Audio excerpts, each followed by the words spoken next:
Bonjour à tous. Merci de vous joindre à nous aujourd'hui pour cette table ronde virtuelle organisée par l'Observatoire québécois des inégalités.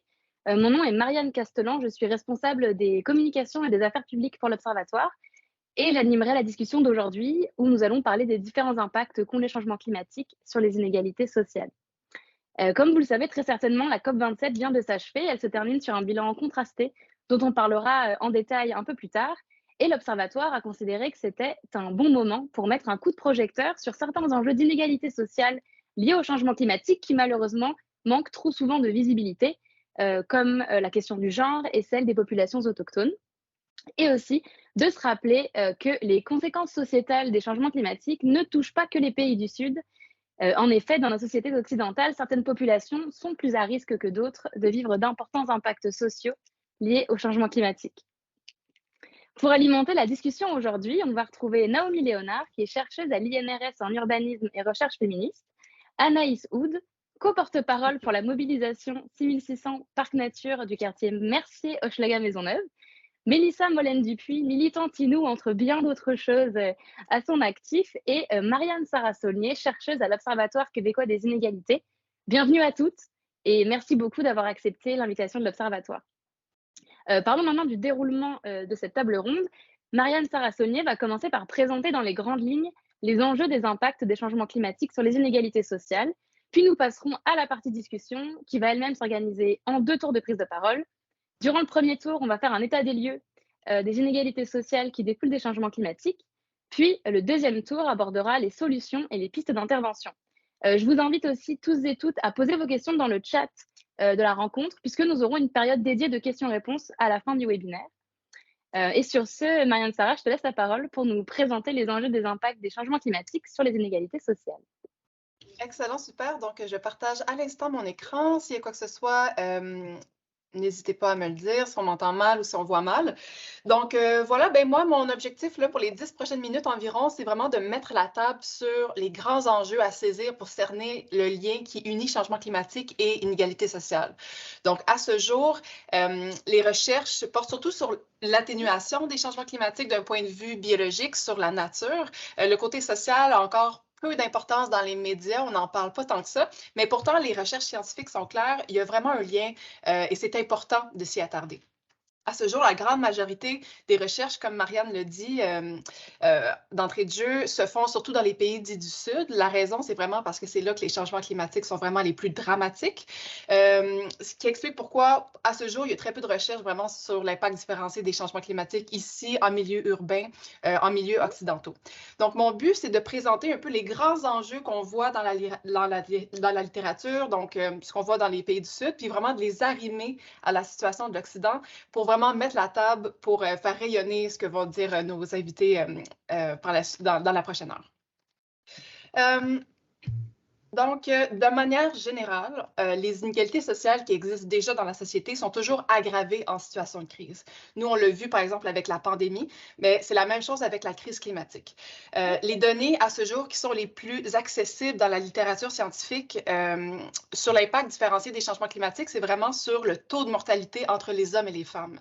Ce désavantage-là, il est probant parce que les statistiques démontrent que les femmes ont 14 fois plus de chances de mourir dans une catastrophe climatique que les hommes. Pour ça, l'exemple qui est généralement donné, c'est le tsunami qui a eu lieu en Asie en 2004. Donc, les décès étaient composés à environ 80 de femmes et d'enfants. Donc, c'est une statistique qui est épouvantable, qui est très disproportionnée, et ça s'explique pour plusieurs raisons qui sont vraiment basées sur des inégalités sociales. Donc, selon le GIEC, les femmes, elles sont affectées de manière disproportionnée face aux hommes par les changements climatiques, d'abord en raison de leurs conditions économiques. Donc, elles représentent 70 de la population qui vit sous le seuil de la pauvreté. Elles forment 60 des personnes mondialement qui souffrent chroniquement de la faim. Et puis, on sait aussi qu'elles sont plus affectées par les changements climatiques en raison des tâches et des discriminations qui leur sont socialement attribuées. Dans le cas, par exemple, du tsunami, quand je vous disais que ça touchait davantage les femmes lors des catastrophes climatiques, mais c'est entre autres parce que dans plusieurs pays, notamment les pays d'Asie du Sud, les femmes ne sont pas prévenues à temps lorsqu'il y a une catastrophe. Entre autres parce que souvent, elles n'ont pas de papier officiel. C'est sur les hommes qui en ont, donc souvent, elles n'ont pas accès à un cellulaire, par exemple. Elles sont souvent tenues à l'écart des réseaux de nouvelles. des médias sociaux ou sinon, elles n'ont tout simplement pas l'alphabétisation pour être capables de lire les nouvelles quand il y a une catastrophe climatique qui est sur le port de s'amorcer. Aussi, dans plusieurs pays, il y a beaucoup de femmes qui ne peuvent pas sortir d'elles non accompagnées. C'est par exemple ce qui est arrivé en Asie. Il y a beaucoup de femmes qui restaient à la maison, qu'elles attendaient qu'on vienne les chercher pour pouvoir les sauver parce qu'elles sentaient qu'elles n'avaient pas le droit de se promener seules. Donc, c'est une des raisons qui explique qu'elles ont fait partie de la plus grande proportion des victimes. Et finalement, c'est aussi parce que culturellement parlant, on ne leur apprend pas à nager. Donc, d'être capable de s'éloigner lorsque, dans ce cas-ci, il y a eu un tsunami. On voit aussi qu'il y a une vulnérabilité qui s'inscrit à travers les rôles entre les hommes et les femmes. Ça, c'est un élément qui est important à prendre en note parce que ça va revenir dans la discussion aujourd'hui. Par exemple, en Asie du Sud, c'est en raison des tâches alimentaires quotidiennes. Donc, dans beaucoup de pays, en Afrique, en Asie, les rôles associés aux femmes font en sorte qu'elles sont en majeure partie responsables de l'approvisionnement du bois de chauffage et de l'eau. À mesure que les impacts des changements climatiques grandissent, ces tâches-là deviennent plus difficiles puis prennent plus de temps. Par exemple, en Inde, on estime que les femmes parcourent entre 5 et 20 km à chaque jour de marche. Dans certains pays d'Afrique, le temps alloué pour ces tâches de base, là, aller chercher de l'eau, par exemple, ça peut prendre jusqu'à 9 heures de marche quotidiennement. Donc, ces éloignements-là, de plus en plus longs en dehors du village, rendent les femmes vraiment plus à risque de subir des agressions de toutes sortes. Bien entendu, les changements climatiques, ce n'est pas un phénomène qui ne touche que les femmes, bien entendu, ça touche aussi les hommes. L'idée qu'il faut retenir ici, c'est vraiment que ça venait aggraver les inégalités sociales et ça va toucher, entre autres, beaucoup de pays et de personnes qui vivent ou plutôt qui survivent de l'agriculture. On peut penser, par exemple, aux vagues de suicides de fermiers qui a eu lieu en Inde à plusieurs reprises, qui a eu lieu chaque année en raison des sécheresses et des hausses des températures. Le problème, il réside surtout dans l'idée qu'il existe deux façons d'aborder les changements climatiques. La première, c'est la réduction des changements climatiques. Ça, c'est vraiment d'un point de vue techno-économique, de s'intéresser vraiment à réduire l'impact sur la nature. Mais ça vient souvent mettre de côté tout le côté humain de l'adaptation au changement climatique. Et ça, c'est le deuxième point. Donc, l'autre aspect d'aborder les changements climatiques, c'est de s'adapter, c'est davantage associé à la résilience face au changement climatique. Et là, à ce moment-là, on va s'intéresser davantage à l'impact sur les humains et donc les solutions vont être davantage sociales. Donc, c'est à ce niveau-là vraiment qu'il y a davantage un écart. Un autre élément qui est important lorsqu'on parle des enjeux climatiques et puis de l'impact sur les populations les plus vulnérables, un enjeu qui est grandissant en ce moment, c'est les migrations climatiques.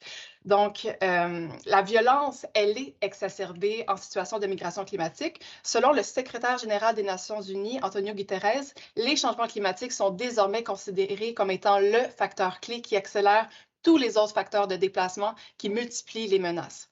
Donc, les syndromes de stress post-traumatique, la perte de biens, de moyens de subsistance, la pénurie de nourriture aussi peuvent entraîner des tensions sociales. On peut par exemple penser à la Syrie où la guerre civile a succédé une longue sécheresse. Donc, on sait statistiquement que les conflits favorisent la violence familiale, les mariages d'enfants, la traite de personnes puis de viol. Cette vulnérabilité-là, elle va augmenter encore plus durant des mobilités forcées pour fuir une catastrophe climatique.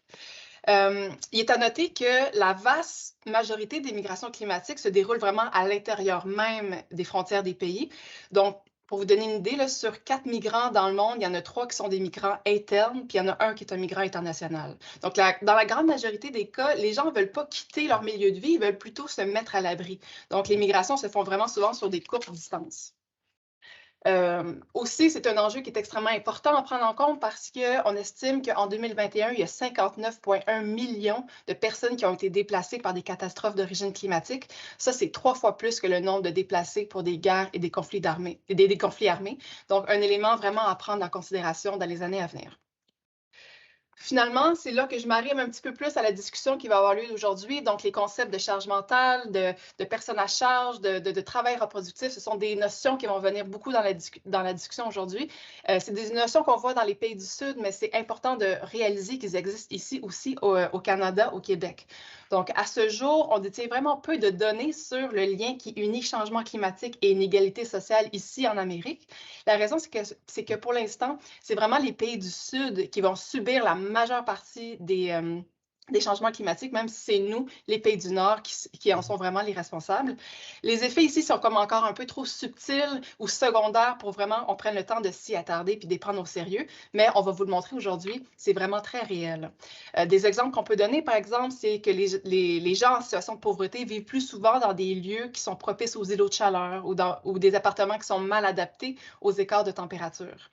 La littérature scientifique démontre aussi que les changements climatiques induisent une augmentation du prix des denrées alimentaires, ce qui vient encore une fois creuser un écart entre différentes couches de la société d'un point de vue économique.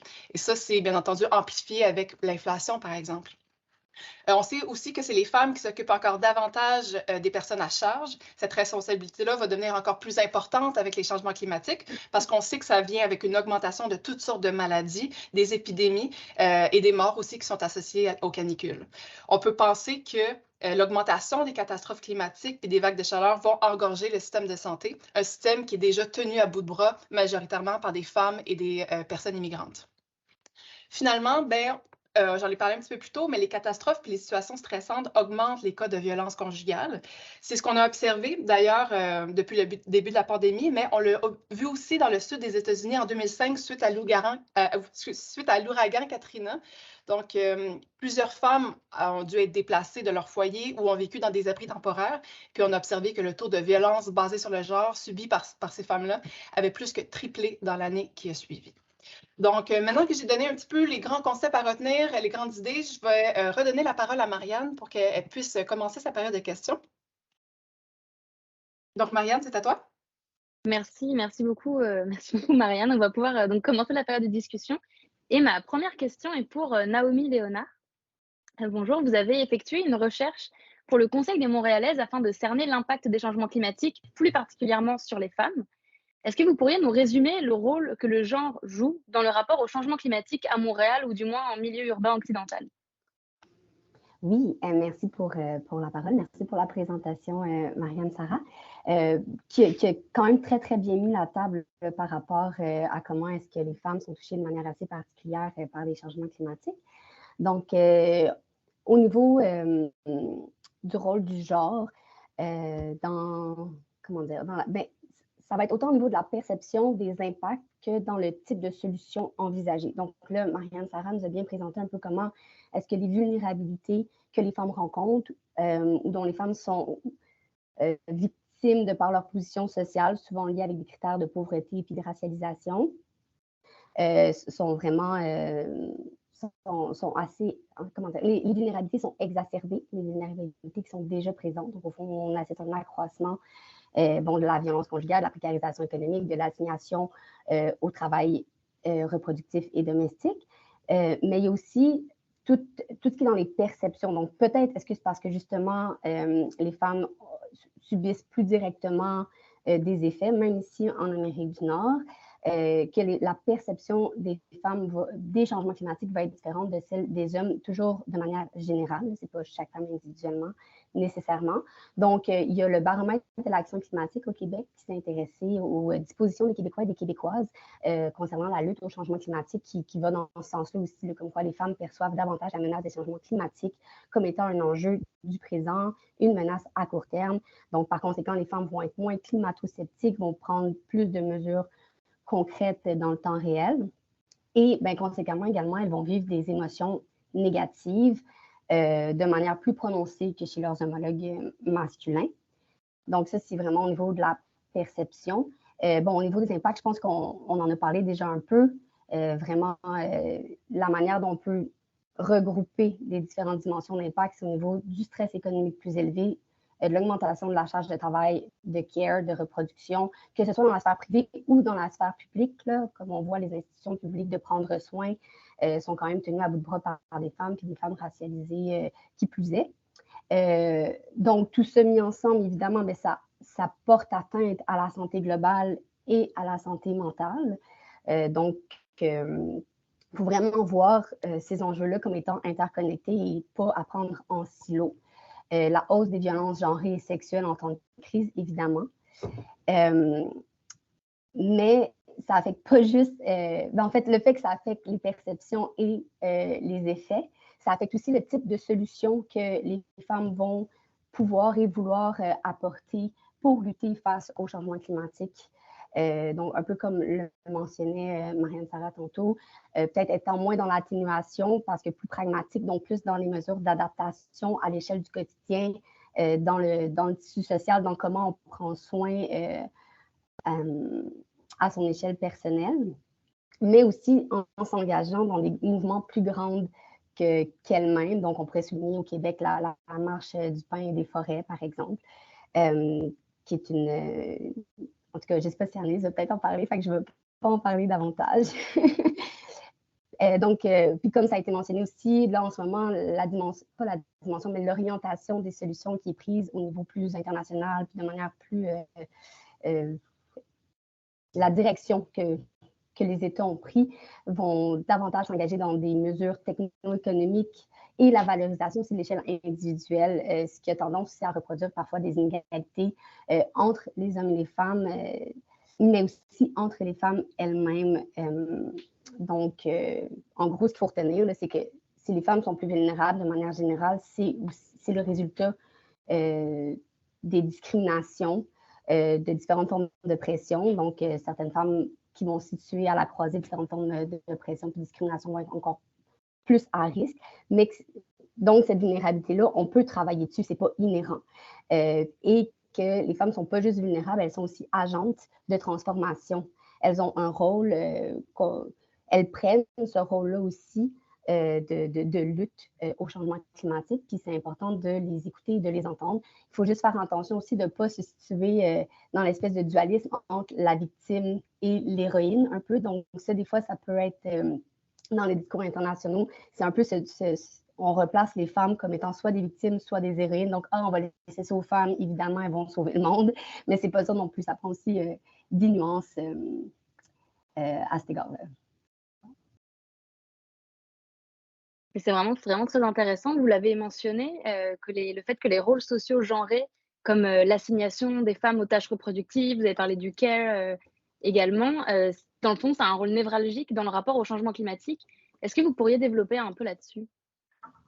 Oui, tout à fait. Au fond, je dis rien de controversé en disant que les femmes sont encore largement responsables des tâches domestiques, que ce soit à la maison, dans les institutions, pas des tâches domestiques dans les institutions publiques, là, mais dans les tâches de reproduction ou de soutien de care, la prise en charge des enfants, autant que dans les années, les femmes sont plus proches aidantes, les femmes vont être à la tête de la majorité des familles monoparentales. Puis cette division sexuelle du travail-là est aussi internationale. Donc, ça aussi, c'est intéressant de voir les enjeux de qui fait les tâches domestiques, par exemple, qu'on va engager des personnes pour faire le ménage dans nos bâtiments publics et privés, bref. Mais tout ça pour dire que ces tâches-là, même si elles sont de manière générale assez dévalorisées, souvent ça va être sous la forme de travail gratuit, c'est des tâches qui sont essentielles à la survie, à la reproduction de notre espèce.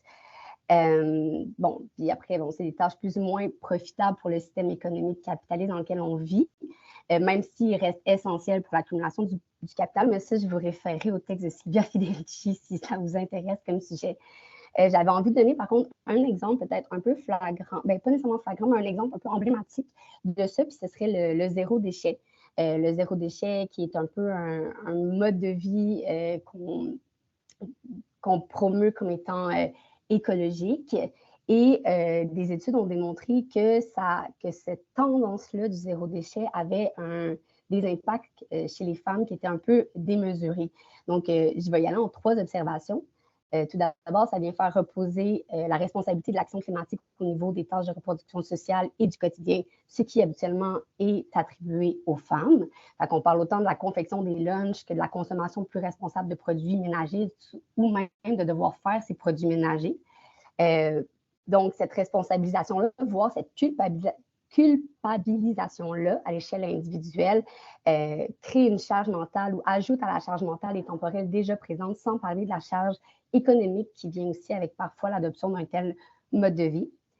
Deuxièmement, paradoxalement, des fois, le marketing zéro déchet, parce que ce n'est pas exempt de greenwashing, donc voyons, le mot me manque en français, mais le fait qu'on essaie de faire passer des produits comme étant verts, mais au final, ne le sont pas nécessairement, ne nous fait pas faire les choix les plus écologiques tout le temps.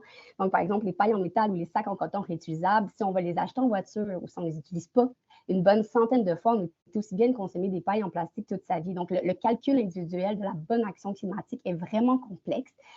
Il y a un principe qui s'appelle l'analyse de cycle de vie qui permet de nous éclairer dans nos choix, mais tout le monde n'est pas spécialiste de ça. Puis il n'y a pas de site agrégateur qui nous permet vraiment de voir ici, dans mon contexte, à moi présent, c'est quoi la bonne action climatique. Donc, des fois, on peut faire des choix qui finalement ont une empreinte écologique plus grande, alors qu'on essaie d'être plus vert dans son action. Donc, le paradoxe à souligner. Et troisièmement, ces modalités-là, de zéro déchet, vraiment, je ne suis pas contre les principes zéro déchet, mais je le prends comme exemple emblématique de comment une action verte peut avoir des effets non désirés si on ne les analyse pas en fonction d'une analyse par le genre, par exemple. Donc, la troisième observation, c'est que, on ne change pas nécessairement les modalités de consommation, mais juste les produits qui sont consommés. Puis, ça peut donner l'impression aux gens qui font des actions suffisantes, alors que finalement, prendre le transport en commun, c'est ça qui ferait la vraie différence. Prendre le transport en commun, ça demande des infrastructures publiques. Donc, c'est... puis on voit un phénomène similaire avec les autos électriques. Les gens vont faire « Ah oui, je fais une action verte, je m'achète une auto neuve électrique. » Là, tu dis « non, en fait. » Donc, c'est ça que j'avais envie de partager. Mais encore une fois, je ne suis pas contre les principes zéro déchet ni les voitures électriques. Juste qu'il faut faire attention avec les effets de mode, des fois quand c'est des actions individuelles, notamment à travers les tâches, quand ça touche les tâches reproductives. Voilà. Puis, est-ce que je peux permettre un dernier commentaire par rapport très rapidement, oui, allez-y. Très rapidement par rapport L'autre objectif, c'est d'essayer d'illustrer que les secteurs verts ou écologiques, ce n'est pas juste les secteurs des éoliennes, des panneaux photovoltaïques, mais que les lieux de care, les lieux de reproduction sociale de manière large qui permettent le bien-être du vivant en général, comme le vivant humain ou d'autres formes de vivant, ça fait partie de travail d'institutions écologiques ou pouvant être transformés dans une orientation d'action climatique. Donc, voilà, je vais m'arrêter ici. Et merci beaucoup Naomi. J'ai vu passer des questions dans le chat. Vraiment continuez à les écrire puisqu'à la fin, on va cesser une période de temps pour y répondre. Je me tourne maintenant vers Anaïs Oud. Bonjour, vous êtes co-porte-parole donc de Mobilisation 6600 Parc Nature Mercier Hochelaga Maisonneuve, un mouvement de citoyens-citoyennes engagés à la préservation des espaces verts, à la protection de la santé et à la qualité de vie de la population, donc de Mercier Hochelaga Maisonneuve. Est-ce que vous pourriez nous expliquer en quoi le quartier Mercier Hochelaga Maisonneuve est plus touché par les changements climatiques que le reste de la ville de Montréal? Oui, merci d'abord pour l'invitation et merci pour la question. En fait, c'est une manière de fonctionner qui est très, très ancienne. Les inégalités sont dans le fond, se perpétuent, souvent sans même qu'on y réfléchisse. Puis à une époque, elles étaient peut-être pas si grandes, mais avec l'augmentation des perturbations, la place que ces inégalités-là prennent vont devenir de plus en plus importantes. Fait que c'est le cas à Montréal, puis j'imagine dans pas mal toutes les villes de l'hémisphère nord.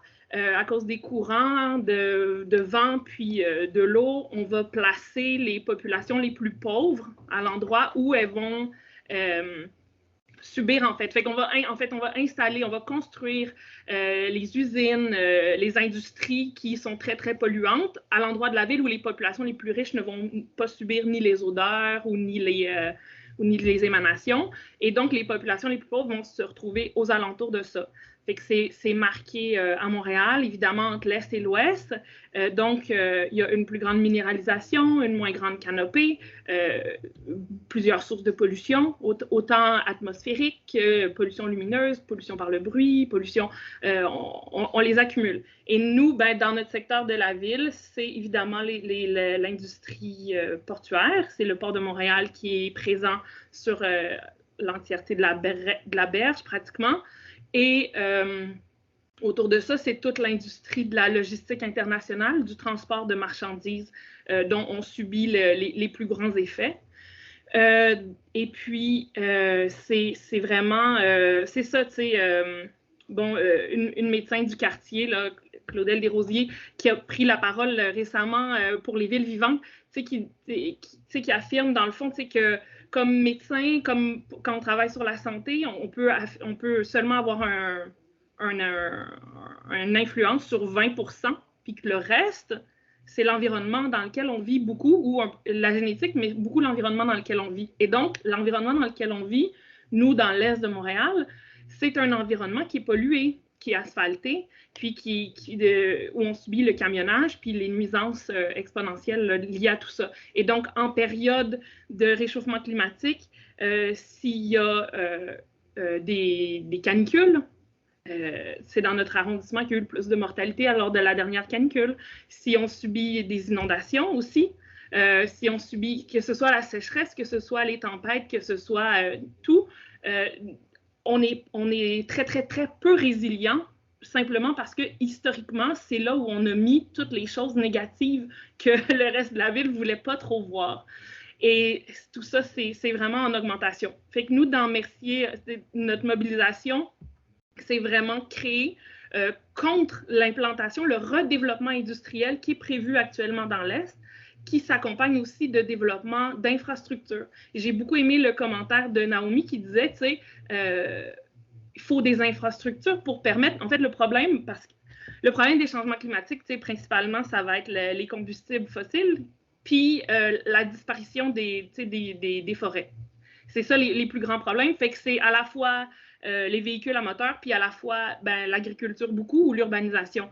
Et puis nous, on subit tout ça parce que ce qui est prévu dans l'Est de Montréal, c'est d'augmenter le camionnage et payer cher. Tous les paliers de gouvernement, que ce soit le fédéral, le provincial, le municipal, investissent des millions et des milliards pour des infrastructures de camionnage.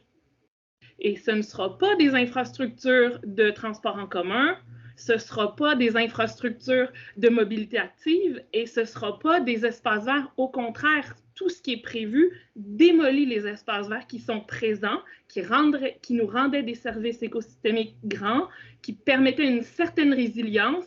Ils sont planifiés d'être démolis, d'être détruits pour permettre l'augmentation de l'emprise des industries lourdes dans notre secteur de la ville.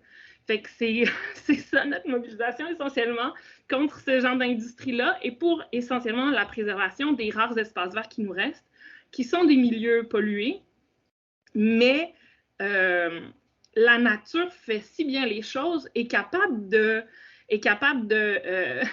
retirer les contaminants. La nature est capable de rendre un niveau vraiment plus acceptable de qualité de vie si on laisse simplement se développer. Et pourtant, ce qu'on nous dit, c'est que non, c'est tellement pollué, on va protéger la faune et la flore en asphaltant les contaminants. Mais non, on ne protège pas la faune et la flore en détruisant des milieux naturels, en créant des îlots de chaleur, Fait que voilà. Puis je trouvais ça très intéressant aussi de constater que c'est vrai, c'est beaucoup les femmes dans le quartier qui vont se rassembler, qui vont prendre soin de ces espaces-là, qui vont faire des corvées, des rassemblements sociaux, organiser la mobilisation. Fait que c'est vraiment vrai dans l'action. Ce sont beaucoup, pas que, il y a plein d'hommes à qui je peux penser rapidement, mais c'est beaucoup les femmes qui vont prendre en charge ce soin-là de dire, pour notre quartier, on veut mieux, on veut être capable de s'adapter au changement climatique, on veut assurer un avenir de qualité pour nos familles, pour nos enfants. Fait que c'est bien intéressant de passer, en tout cas, après la présentation. Mais justement, vous en avez un petit peu parlé de la résilience face au changement climatique. Comment est-ce que vous estimez que ces aspects-là, qui touchent donc le quartier Mercier, Hochelaga-Maisonneuve, puis j'imagine certains autres à Montréal, comment ces aspects-là, ils viennent impacter la vie des gens finalement, puis leur résilience face au changement climatique? Bien, c'est sûr, que la résilience va simplement passer par les milieux naturels. C'est tout. C'est pas vrai qu'on va fabriquer des machines qui vont permettre de capter le carbone. Ça s'appelle un arbre. C'est pas vrai qu'on va pouvoir faire de la gestion d'eau. Ça s'appelle un ruisseau. C'est en laissant au vivant la place qui lui revient qu'on est capable de faire face ensuite et aux inondations, et aux coups de chaleur, et au gel des gels, et à toute autre forme de perturbation. Fait que c'est par là, tu sais, que ça va passer. C'est pour ça que nous, on donne tant d'importance à protéger des espaces qui sont verts, qui ne sont pas nécessairement des forêts ou des milieux naturels de qualité, mais qui sont existants et qui ont un potentiel fou pour nous aider à faire face au changement climatique puis à devenir résilients. Alors, ce qui est important, c'est simplement de déminéraliser, de retirer l'asphalte, d'avoir des sols perméables, d'avoir une canopée la plus grande possible. Et c'est simplement par là qu'on va pouvoir continuer à vivre en ville, en fait. Il n'y a pas d'autres options possibles. Fait que c'est pour ça qu'on continue à se battre de ce côté-là. Fait que c'est ça. La qualité des sols puis la qualité des plantes qui vont nous entourer vont nous permettre ou pas de nous adapter au changement climatique. Parfait, merci, merci beaucoup. Je me tourne maintenant vers Mélissa Bolène-Dupuis. Bonjour. D'abord, est-ce que vous pourriez nous expliquer en quoi et comment les Premières Nations sont concrètement touchées par les changements climatiques? OK. Bon, pour ça, je l'ai passé en dernier parce que je pourrais parler pendant 2 heures. En passant, je veux remercier Noémie et Anaïs d'avoir mis la table parce que vous avez parlé d'enjeux qui vont justement revenir dans ce que je vais dire. Là. Mais en plus, on parle des Premières Nations, mais on doit inclure les Inuits, on doit inclure les Métis, on doit inclure aussi toute l'idéologie derrière le fait qu'on n'a pas dessiné les lignes qui découpent le territoire de l'île de la Grande Tortue. Fait que souvent, un des enjeux principaux que je dois mettre de l'avant, c'est comment l'idéologie environnementale, l'idéologie aussi des territoires a été mis en place par une idéologie dominante qu'on n'a pas choisie, qu'on s'est fait imposer, qui a supplanté celle qui était déjà là depuis des milliers d'années. Fait que je dis souvent, c'est de mettre la table en mettant la nappe en premier, et c'est déjà très difficile parce qu'on rentre dans des concepts en plus très patriarcaux, très dominés aussi par l'idéologie que les savoirs ancestraux autochtones sont des savoirs un petit peu ah, c'est cute, mais est-ce que c'est vraiment des sciences alors que ce sont des savoirs qui sont implantés depuis des milliers d'années d'observation? Donc, ce que je mets en premier, c'est de dire, quand on parle des impacts des changements climatiques, on va souvent nous parler en termes de pays, alors que la solidarité qui se fait entre les peuples autochtones se fait vraiment tout au long du continent d'Amérique du Nord, Amérique du Sud. Et même quand on veut se parler entre gens autochtones des États-Unis puis du Canada, on va vraiment dans la discussion diviser vraiment, ah ben ça c'est aux États-Unis, tu sais, puis je pense à Standing Rock, par exemple, qui a été un exemple qu'on essaie de se mobiliser contre la construction de pipelines sur un territoire autochtone. Fait que déjà, déconstruire tout ce qui est mis en place sur les idéologies en protection du territoire, je pense que c'est déjà un des grands défis qui se présentent face aux communautés autochtones. Comme je dis, tu sais, on regarde l'île de la Grande Tortue, puis souvent le monde ne sait même pas de quoi je parle, là, mais tu regardes l'Amérique du Nord, puis tu vas voir une grande tortue. Là. La carapace est faite avec le Canada, les États-Unis, le nord du Mexique. La queue, c'est le sud du Mexique. Les pattes arrière, la Floride, Baja California. La patte avant, ça va être le Québec. L'autre, c'est l'Alaska, les îles arctiques. Fait qu'on voit un être vivant. Tu sais, on parle d'un territoire qui est intégré, intégral, et qui n'a pas de découpure telle qu'on les a vues. Il n'y a pas de rivière qui est une ligne droite entre le Canada et les États-Unis. Mais ces découpes-là ont psychologiquement une puissance dans la tête des gens. Donc, quand on pense qu'on fait des politiques au Canada puis que ça n'impactera pas celles des États-Unis et vice-versa, on se ment à soi-même. On a créé des concepts qui sont vraiment en dehors de la réalité physique de ce qu'est la planète, de ce qu'est l'humanité aussi. Fait que ça, déjà, déconstruire ça, quand on veut essayer d'avoir une discussion dans des enjeux même entre environnementalistes et communautés autochtones, on rentre dans une éducation. Fait que là, si on rentre en plus avec des systèmes comme les gouvernements qui, eux, vraiment fonctionnent selon la découpure des lignes, là, ben là, on regarde un plan de boucherie, puis on voit que la tortue, elle s'est fait donner des petits morceaux à tout le monde. Là. Fait que, tu sais, c'est déjà partir de ce concept-là, c'est un des défis des premiers peuples. Mais ensuite, on regarde tout ce que Naomi a dit, justement, Anaïs, tu l'as dit au niveau de l'île de Montréal, mais ça pourrait être appliqué à tous les territoires. C'est des enjeux qui sont aussi appliqués aux premiers peuples, mais on rajoute en plus l'incidence des luttes de justice sociale, justice raciale, parce qu'on le voit même dans les mouvances de justice sociale, par exemple dans le féminisme, dans l'environnementalisme, il y a quand même des enjeux de discrimination, de racisme qui existent aussi. Tu sais. Il y a des communautés qui veulent faire bénéficier la leur pour, même à travers des mobilisations pour sauver la planète. Et aussi, on ignore souvent que certaines des savoirs qui sont amenés de l'avant pour sauver la planète sont souvent basés dans des savoirs ancestraux, mais on les a un peu effacés. Donc, on amène des choses. Puis, je donne un exemple. On parlait du zéro déchet. Puis je trouvais ça tellement drôle parce que c'est pas pour rire, là, c'est ironique, mais j'ai dit, tu sais, le monde, ils vendent des petits kits zéro déchet, la paille, les fourchettes dans le petit sac très mignon, tu sais, qu'on peut acheter. Puis j'ai dit, mais c'est fou, ma grand-mère, là, quand j'étais jeune, elle avait déjà ça. Elle faisait ça avec les toiles de sacs de farine. Puis, tu sais, elle prenait des ustensiles, puis elle les mettait dedans. Puis c'est avec ça qu'elle voyageait pour aller sur le territoire. J'ai dit, puis c'était pas fancy, puis c'était, tu sais, c'était empaqueté normalement. Mais là, maintenant, c'est produit dans un système commercial. Donc, c'est joli, c'est fait, tu sais, on l'achète plutôt que de le fabriquer soi-même. Fait que, tu sais, mais j'ai dit, mais c'était déjà existant. Et beaucoup des concepts en environnement étaient déjà existants dans les savoirs ancestraux.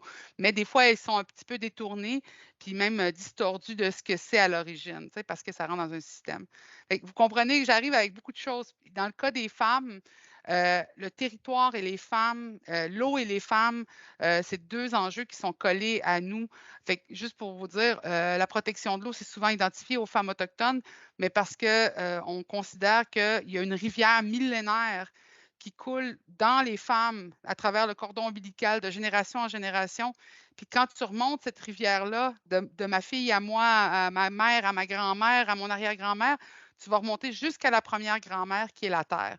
Donc, on voit ce lien à l'eau qui est vraiment une responsabilité des femmes. On voit les hommes quand même à travers, c'est des petits ménés là, dans nos rivières, mais ils sont aussi importants dans leur place dans la rivière et dans le territoire. Bien, souvent, on voit les hommes comme protecteurs du territoire, vu que c'est eux qui vont aller souvent faire la grande chasse, celle qui va sur les grands territoires. Mais les femmes sont aussi responsables du territoire puisqu'elles restent sur place et elles sauvegardent justement la communauté, les aînés, les enfants. Et donc, c'est pour ça que j'entendais tantôt, tu sais, la responsabilité des femmes. Pourquoi est-ce qu'on reste sur place? Pourquoi on s'implique dans le village, dans la ville, justement? Bien, parce qu'on est les gardiennes de la maison, du territoire. On a les mêmes responsabilités, sauf que par le passé, on a diminué ces rôles-là dans l'idéologie tu sais, eurocentrée de reste à la maison puis fais-moi un sandwich, par exemple, là, tu sais, si je veux. Mais on voyait ça comme il y avait les femmes qui amenaient la petite chasse autour du campement, puis souvent, on aidait à la survie tout autant que les chasseurs de caribous. Fait que, tu sais, leur responsabilité aussi face au territoire. Et là, on parle, une dernière chose avant que je finisse, c'est la destruction des rôles des aînés et des enfants. Donc, les aînés qui sont extrêmement prioritaires dans nos communautés, on les met de l'avant, ils mangent avant nous autres dans les festins. Bien, quand je regarde le modèle nord-américain, tu sais, je vois quand ils perdent leur valeur, de production puis de travailleurs, on les stocke ailleurs, alors que nous, ils deviennent prioritaires dans les idées, dans la transmission des données, puis dans le partage des expériences pour se tourner vers les 7 futures générations. Puis ça, c'est nos enfants, nos petits-enfants, tous ceux qui vont venir après nous, pour lesquels on s'investit. Et ça, on le voit qu'il y a un détachement par rapport à ça parce qu'on dit, ben qu'est-ce que tu veux que je fasse? Je ne serai plus là quand ça va péter. Fait que tout ça, là, juste déconstruire tout ça puis mettre ça là-dedans. J'ai des exemples à plus finir de tout ce que c'est dans le concret. Mais déjà là, décortiquer ça, c'est un des enjeux que les premiers peuples au Canada puis en Amérique du Nord ont à vivre. Et partout dans le monde. Là. Merci beaucoup pour cette réponse très complète. C'était vraiment fascinant. On va démarrer le deuxième tour. Je voudrais juste souligner que si on veut avoir le temps à la fin de répondre aux questions du public, il va falloir qu'on soit un petit peu plus concis dans nos réponses.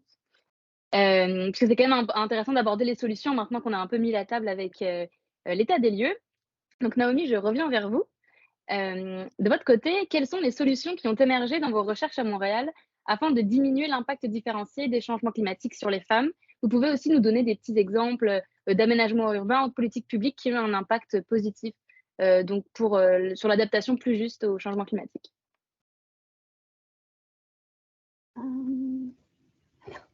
OK, excusez. Ben, je vais essayer de me faire brève.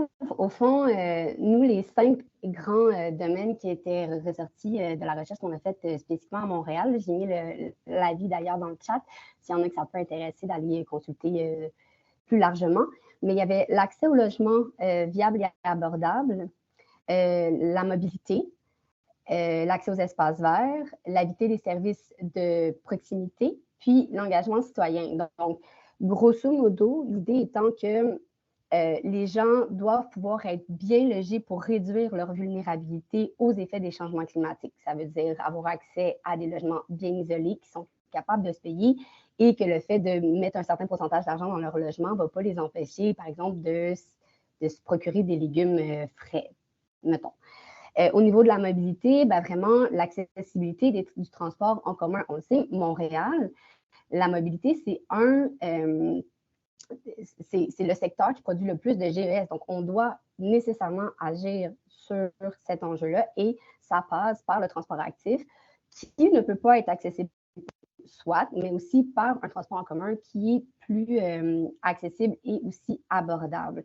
Donc, en ce moment, je sais que la Ville de Montréal est en train de multiplier le nombre d'ascenseurs, de multiplier le nombre de pistes cyclables, essayer de créer un réseau plus continu.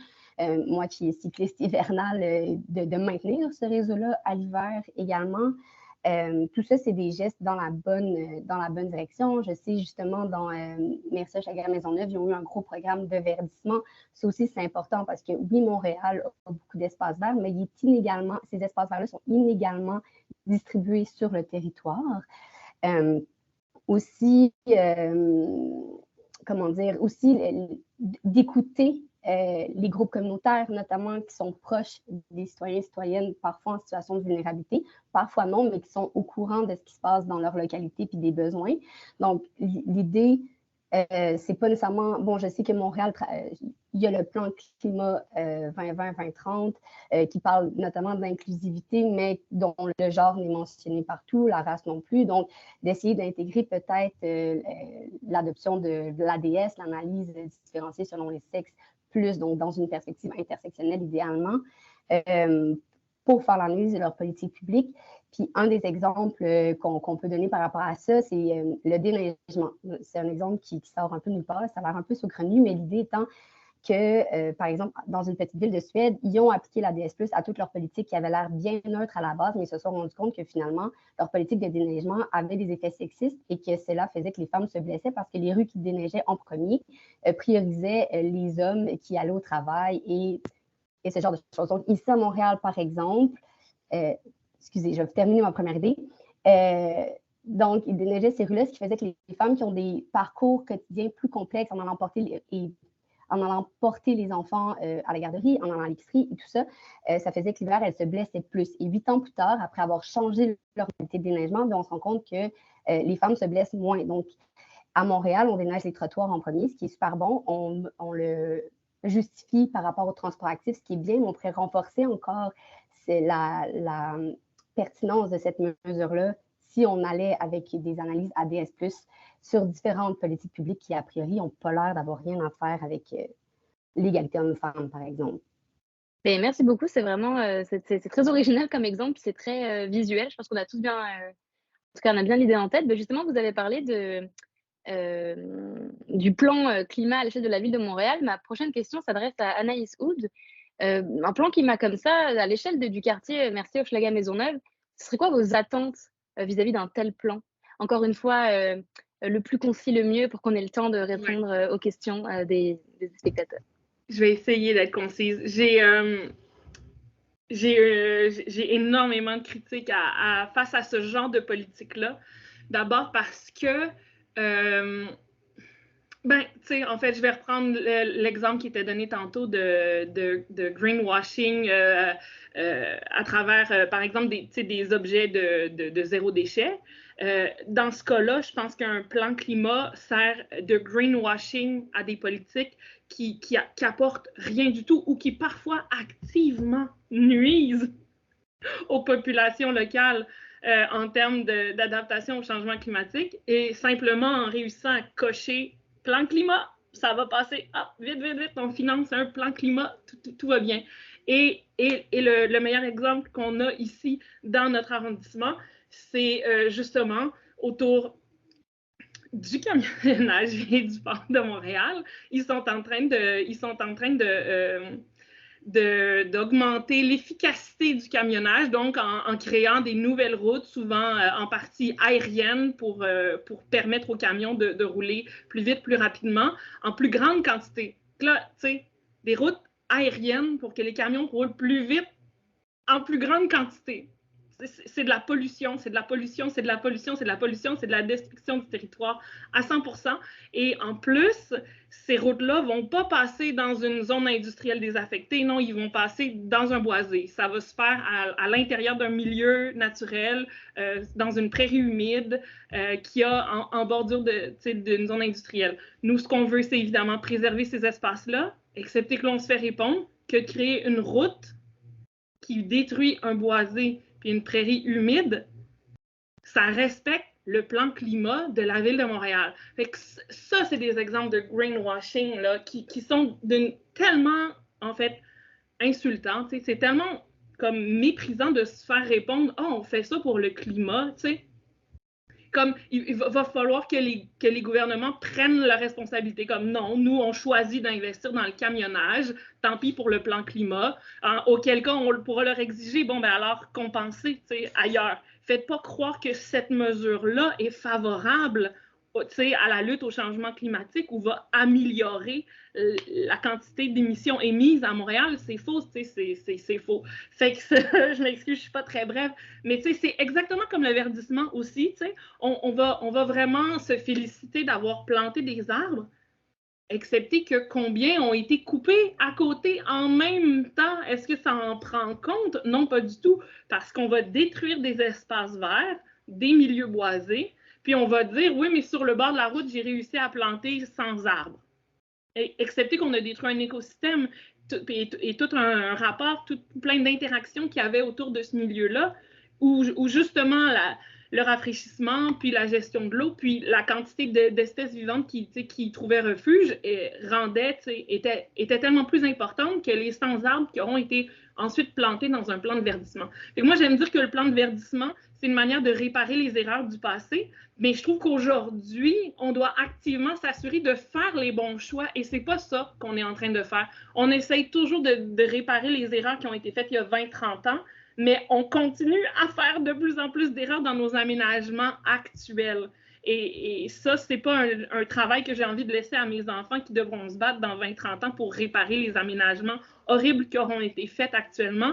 Il faut dès aujourd'hui décider d'investir massivement dans la protection des espaces naturels, au service des communautés, dans la mobilité active, dans le transport en commun.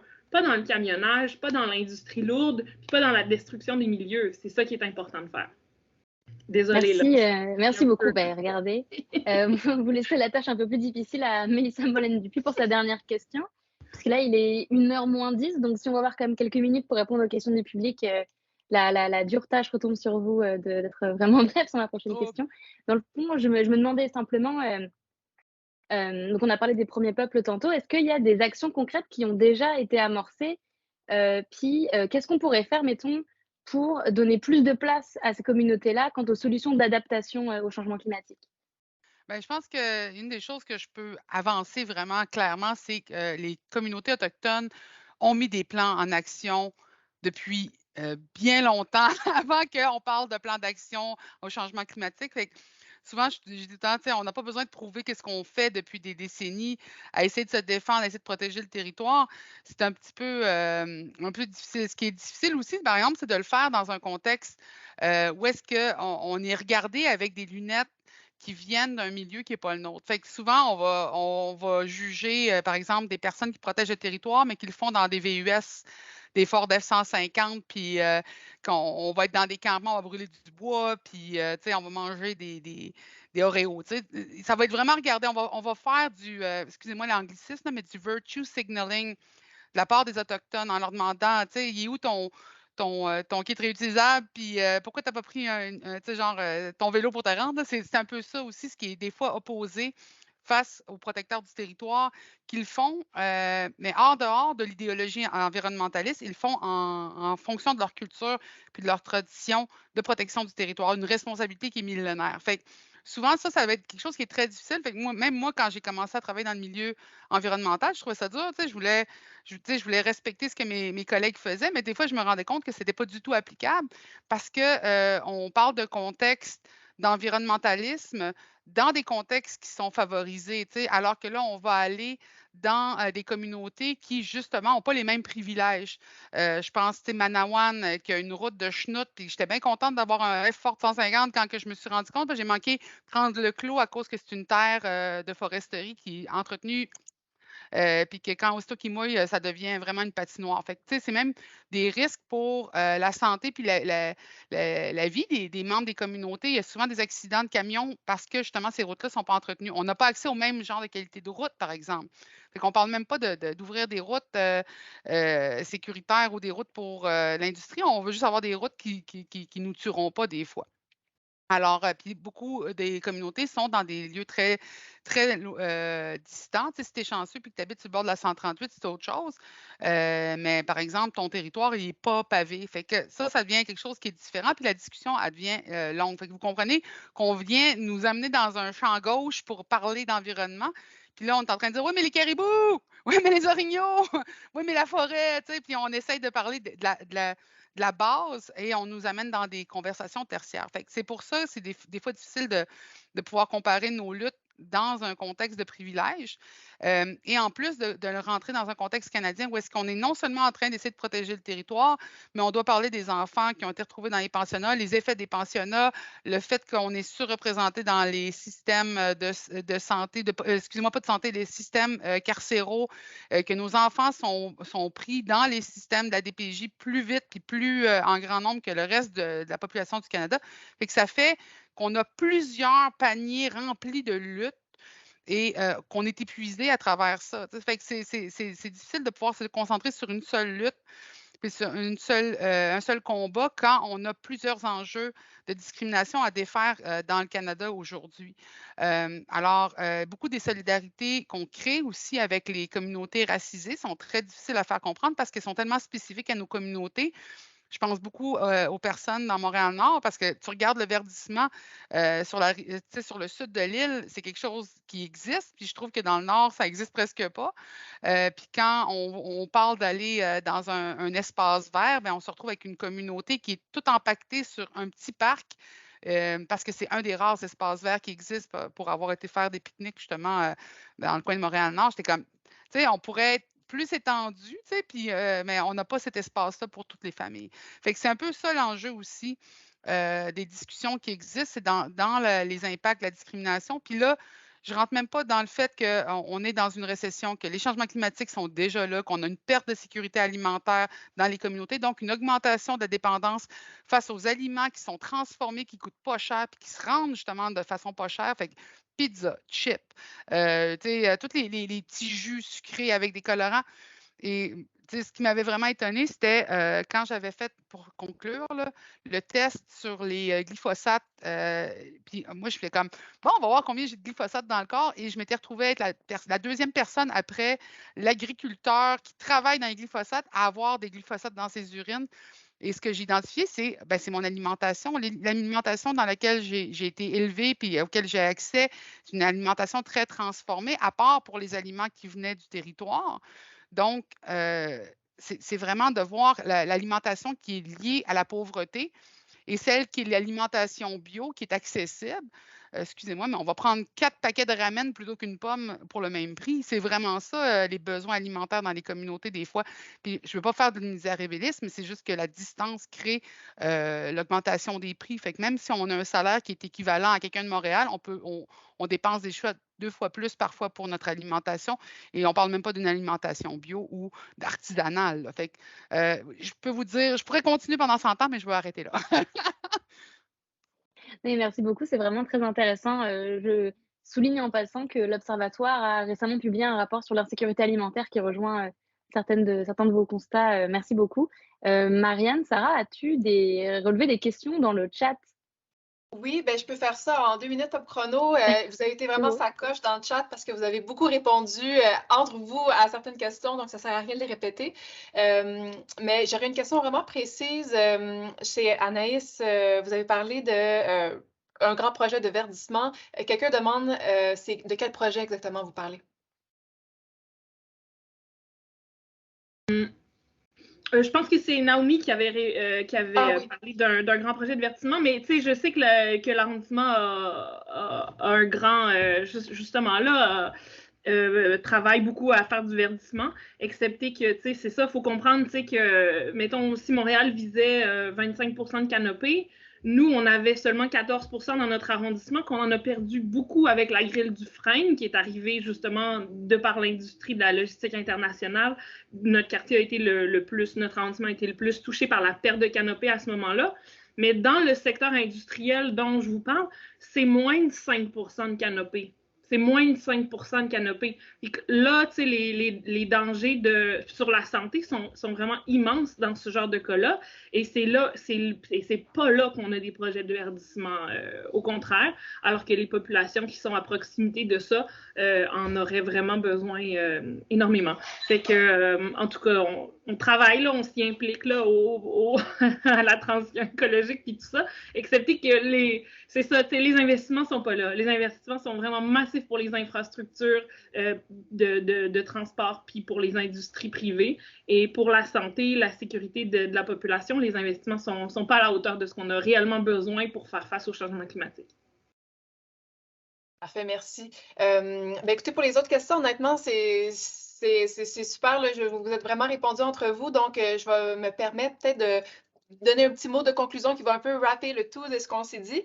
Donc, en gros, ce qu'on a vu, c'est vraiment que les facteurs de vulnérabilité au changement climatique ont vraiment rien de naturel. Ils résultent vraiment de décisions d'aménagement et d'inégalités sociales qui vont vraiment se matérialiser sur le sur le territoire. On a pu comprendre aussi à travers sur le trottoir aussi, pourquoi pas. Donc, on a pu comprendre que les discussions aujourd'hui, on nous a montré que la justice climatique, ça passe vraiment par une réduction des inégalités sociales. Ce qu'il nous faut, c'est vraiment davantage de données, parce que pour viser une transition écologique qui est plus juste, qui est plus équitable, ça nous prend des données pour pouvoir créer des politiques publiques qui vont se baser là-dessus. Donc, il y a une grande partie là-dedans qui repose sur la recherche et sur la sensibilisation. Donc, merci à tous pour l'écoute. Je passe le dernier mot à Marianne. Puis merci à tous les invités. Oui, merci Marianne. C'est ça, merci à tous les invités. Merci à vous tous qui avez assisté à cette discussion. La table ronde était enregistrée, donc vous allez pouvoir la retrouver très prochainement sur la chaîne YouTube de l'Observatoire. Et en attendant, je vous souhaite une très bonne journée à tous et à toutes. Merci beaucoup et merci encore à toutes nos intervenantes d'avoir pris le temps aujourd'hui d'avoir cette fascinante discussion avec nous. Bonne journée. Merci pour l'invitation. Merci à tous les participants. Merci beaucoup. Jusqu'à maintenant.